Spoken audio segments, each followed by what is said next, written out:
और बच्चे वो हैं जिनके अय्याम रज़ात पूरा होने के बाद उनके घर वाले उसका नजराना देते हैं, लेकिन ये तो ऐसे बरकत वाले हैं जैसे ही इनके कदम मेरे घर में पड़े, मेरे घर की बकरियां दूध नहीं दे रही थी, इनके कदमों की बरकत से इतना दूध दिया, इतना दूध दिया कि मेरे घर के सारे बर्तन भर गए और मेरी बकरियों के थनों का दूध कम नहीं हुआ। ये तो ऐसे बरकत वाले हैं, अगर किसी मेरे मोहल्ले की औरत का बच्चा बीमार पड़ जाता वो मेरे यहाँ लेकर आती और कहती कि हलीमा अपने बरकत वाले बच्चे का हाथ हमारे बच्चे के सर पे रखवा दो ताकि हमारे बच्चे ठीक रहें, हमारे बच्चे शिफा याब हो जाएं। कहती हैं हलीमा सादिया, जब बच्चे ज्यादा होने लगे तब मैंने नबी के पाए मुबारक को एक कुएं के पानी से मस कर दिया और कहा कि जिसको पानी चाहिए इस कुएं से पानी लेकर के चली जाएं, नबी के पाए मुबारक का गुसाला लेकर के चली जाएं। औरतें अपने बच्चों के लिए वो पानी लेकर के जाती, अगर बच्चे कमजोर होते तो तंदुरुस्त हो जाते, अगर बच्चे बीमार होते तो शिफा याब हो जाते। आला हजरत पुकार उठे, जिसके तलबों का धोबन है आबे हयात, जिसके तलबों का धोबन है आबे हयात है वो जाने मसीहा हमारा नबी। हलीमा सादिया कहती हैं ये तो ऐसे बरकत वाले हैं, जैसे ही इनके कदम मेरे घर में पड़े इन्होंने पहले ही दिन मुझको नजराना दे दिया था, कहा फिर दामन क्यों फैलाए हैं। हलीमा सादिया कहती हैं मुझे इनसे ऐसी मोहब्बत हो गई है कि मैं एक लम्हा भी इनके बगैर नहीं रह सकती। ए आमिना इजाजत दे दो, कुछ दिन के लिए मैं और इनको अपने घर लेकर चली जाऊं। हजरत आमिना ने फरमाया हलीमा 2 साल के बाद मेरा लाडला मुझे मिला है और तूने फिर दामन फैला दिया। सुन, हमारे खानदान की ये रीत रही है कि जो हमारे सामने दामन फैलाता है हम उसे खाली दामन नहीं भेजते, हम उसके दामन को गौहर मुराद से भर दिया करते हैं। ले जा मेरे लाल को, जितने दिन चाहे उतने दिन अपने पास रखना। फिर से ले आई हलीमा सादिया, 2 साल और रखा हलीमा सादिया ने नबी को अपने पास में। 4 साल हो गए जब शक्के सदर का मामला पेश आया था, नबी की 4 साल की उम्र शरीफ थी, तब हलीमा सादिया घबरा करके फिर मक्का लेकर के आ गई और नबी की वालिदा को ला करके दे दिया। नबी अपनी माँ के पास कितने दिन रहे थे? सिर्फ 2 साल रहे थे नबी अपनी माँ के पास में। जब नबी की उम्र शरीफ 6 साल की होती है तब आपकी वालिदा आपको आपकी ननिहाल मदीना मुनव्वरा लेकर के आती हैं। उस वक्त मदीने का नाम मदीना नहीं था बल्कि उसका नाम यसरिब था। मदीना तो मेरे नबी के कदमों की बरकत से बना है, मदीना तो मेरे नबी के पाए मुबारक की बरकत से बना है। आई हजरत आमिना लेकर के वापसी के मौके पे मकाम अबवा में तबीयत खराब हो गई। कोई आम खातून बीमार नहीं हुई है, कबीले कुरैश की एक मुअज़्ज़ज़ खातून बीमार हुई है। काफिला ठहर जाता है, काफिला रुक जाता है, लेकिन तबीयत में कोई सुधार नहीं हुआ। तब काफिले वालों की मोहब्बत ने जवाब दे दिया। काफिले का सरदार आके कहता है ए हजरत आमिना, हमने बहुत चाहा कि आपकी तबीयत ठीक हो जाए लेकिन तबीयत में कोई सुधार नहीं लग रहा है, इसलिए इजाजत दे दो, अब हम काफिला आगे लेके जाना चाहते हैं। हजरत आमिना फरमाती है ए काफिले के सरदार सुन, तुझे जाना है तो शौक से चला जा, मुझे किसी के सहारे की जरूरत नहीं है, मेरी हिफाजत के लिए रब्बे काबा की रहमत काफी है।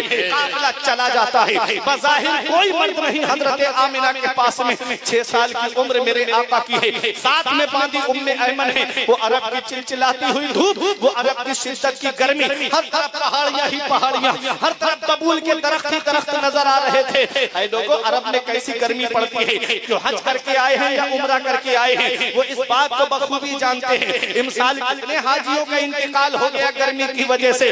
वो अरब की चिलचिलाती हुई धूप, हजरत आमिना पे वो वक्त आया जो सब पे आना है, वो घड़ी आई जो सब पे आनी है, वो टाइम आया जो सब पे आना है, वो लम्हा आया जो सब पे आना है, वो साथ आई जो सब पे आनी है। जब जागनी का आलम तारी होता है, नबी ने देखा माँ का साया सर से उठने वाला है, मुशफ़िक़ा माँ का साया सर से उठने वाला है, शफ़ीक़ा माँ का साया सर से उठने वाला है।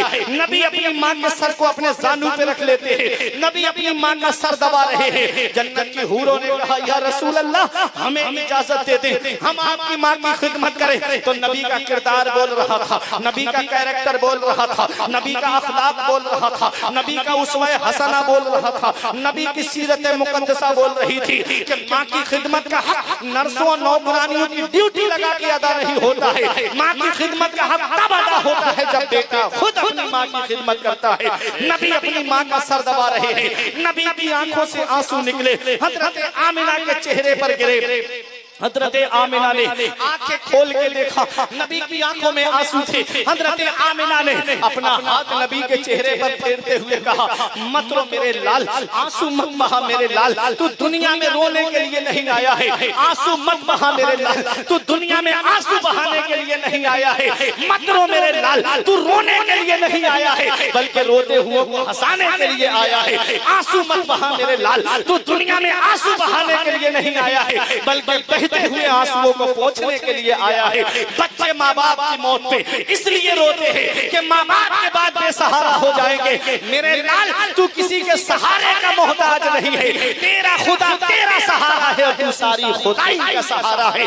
आला हजरत पुकार के कहते हैं, गमज़दों को रसा मुझना दीजिए के हैं, गमज़दों को रसा मुझना दीजिए के हैं, बेकसों का सहारा हमारा, सुभान अल्लाह, बेकसों का सहारा हमारा नबी। हजरत आमिना कहती है, मत रो मेरे लाल, तू दुनिया में रोने के लिए नहीं आया है। आंसू मत बहा मेरे लाल, तू दुनिया में आंसू बहाने के लिए नहीं आया है। मुझे बताओ, आज इस उर्स पाक की महफिल में आने वालों, अगर किसी बच्चे के वालिद का इंतकाल हो जाए तो कितने लोग होते हैं जो सहारा देने की बात करते हैं औलाद को। कभी चचा सीने से लगा के कहता है, मत रो मेरे लाल, अभी तेरा चचा मौजूद है। कभी ताऊ सीने से लगा के कहता है, बेटा अभी तेरा ताऊ मौजूद है। कभी नाना सहारा देने की बात करते हैं, कभी मामू सहारा देने की बात करते हैं, कभी फूफा और खालू सहारा देने की बात करते हैं। कुर्बान जाओ मेरे नबी की शान पर, बाप का साया तो तभी सर से उठ गया जब नबी अपनी माँ के शिकम में थे। जब नबी 6 साल के हुए, माँ का साया भी सर से उठ गया। 8 साल के हुए, दादा भी दुनिया से चले गए। खुदाई हैरान है मेरे मौला, जिसे तूने सारे जहान के लिए रहमत बना के भेजा, उसके साथ में ऐसा मामला। माँ के शिकम में है, बाप का साया उठ गया। 6 साल के हुए, माँ का साया उठ गया। 8 साल के हुए, दादा भी दुनिया से चले गए। तो रब की रहमतों ने जवाब दिया, हमारी रहमत के करिश्मा को तुम क्या जानो। अगर इनके बाप जिंदा होते, अगर इनकी माँ जिंदा होती, अगर इनके दादा जिंदा होते, जब ये मक्के में इस्लाम का परचम बुलंद करते तो दादा कहते, बेटा मेरे दबदबे के साए में तूने इस्लाम का परचम बुलंद किया। माँ कहती, बेटा मेरी ममता के साए में तूने इस्लाम का परचम बुलंद किया। अरे वालिद कहते, बेटा मेरी शफ़क़त के साए में तूने इस्लाम का परचम बुलंद किया। परवरदिगार आलम ने वो साए पहले ही उठा लिए ताकि दुनिया देख ले, जिसे मैंने अपना महबूब बनाया है वो किसी का एहसान लेने नहीं आया है, बल्कि सारी कायनात पर एहसान करने के लिए तशरीफ लाया। गमज़दों को रज़ा मुज़दा दीजिए के हैं, बेकसों का सहारा हमारा नबी, जिसने मुर्दा दिलों को दी उम्र अबद है वो जाने मसीहा हमारा नबी। मेरे नबी की वालिदा पे वो वक्त आया जो सब पे आना है, वो घड़ी आई जो सब पे आनी है, वो टाइम आया जो सब पे आना है। हजरत आमिना इस दुनिया ज़ाहिरी से तशरीफ ले जाने वाली हैं। तवज्जो देना, नबी की माँ का साया सर से उठने वाला है। पैगंबर इस्लाम अपनी माँ के सर को अपने जानू पे रखे हुए हैं। हजरत आमिना कहती है, मेरे लाल मैं देख रही हूँ तेरा चर्चा मशरिक से लेके मगरिब तक, शिमाल से लेके जुनूब तक, सारे जहान में तेरा चर्चा होगा और आमिना का जिक्र कभी खत्म नहीं होगा, इसलिए कि तेरे जैसा पाकीज़ा बेटा छोड़कर जा रही हूँ, तेरे जैसा सुथरा बेटा छोड़कर जा रही हूँ। अल्लाह अकबर। हजरत आमिना ने ये कहा और आवाज रुक गई। नबी अपनी माँ के जिस्म को हिला के कहते, अम्मी और बोलो ना, अम्मी और बोलो ना। नबी की माँ की आवाज नहीं आई। तारीख बताती है 6 साल की उम्र में नबी ने अपनी वालिदा की कब्र तैयार की और 6 साल की उम्र में नबी ने अपनी वालिदा को दफन किया।